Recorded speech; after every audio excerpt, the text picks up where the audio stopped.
জয় রাধে, জয় নিতাই চৈতন্য।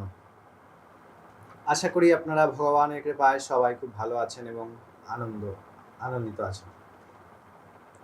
শাস্ত্র বলছেন, তব দর্শন ফল পরম অনুপা, জীব পায়ে মোর সহজ স্বরূপা। ভগবত ভক্তের দর্শন অপার, বিরাট, বিশেষ, যে দর্শন পাওয়া মাত্রই জীবের পরম কল্যাণ হয়, জীবের পরম মঙ্গল হয়।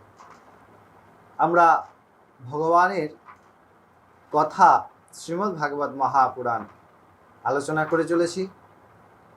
আমরা এর বিস্তারিত প্রতিটি শ্লোক পর্যায়ক্রমে আলোচনা করেছি প্রতিদিন। আজকে আমরা ৮০তম শ্লোক প্রথম অধ্যায়ের আলোচনা করব। ভক্তি মহারানী এই অধ্যায়ের অন্তিম শ্লোক নারদ মুনিকে কি বলছেন, চলুন আমরা প্রথমে শ্লোকটি শুনি, তারপরে আমরা এই শ্লোকের বিস্তারিত তত্ত্ব আলোচনা করব। নারদ মুনি বলছেন যে ধ্রুবা পদামপি যাতো ইয়ৎ কৃপাতো ধ্রুবোয়ম সকল কুশল পাত্রম ব্রহ্মপুত্রং নতাস্মি।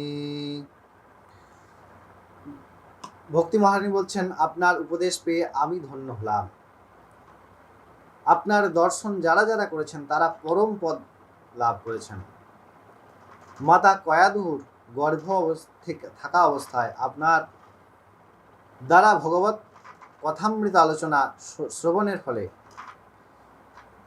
প্রহ্লাদ মহারাজ ভগবত দর্শন করতে পেরেছেন, ভগবত প্রাপ্ত হয়েছেন। ধ্রুব মহারাজ ধ্রুব পদের অধিকারী হয়েছেন আপনারই কৃপায়। সুতরাং আমিও ধন্য মনে করছি আপনার দর্শন পেয়ে।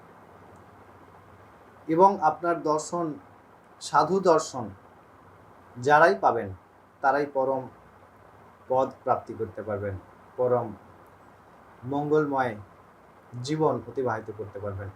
ভগবানের অহৈতুকী কৃপার ফলেই আমরা ভগবানের এই অমৃত কথা যারা শুনছেন, বিন্দুমাত্র একটি শ্লোক, শুধু শ্লোকটি শুনছেন, একটি অক্ষর শুনছেন, পরম কল্যাণ হতে পারে।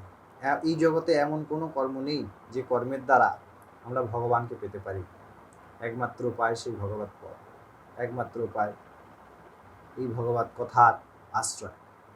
আমরা পরবর্তী দিন আবার পরবর্তী অধ্যায় থেকে শুরু করব। সবাইকে অনেক ধন্যবাদ যারা ভগবত কথা শুনছেন, সঙ্গে জুড়ে থাকবেন। জয় রাধে।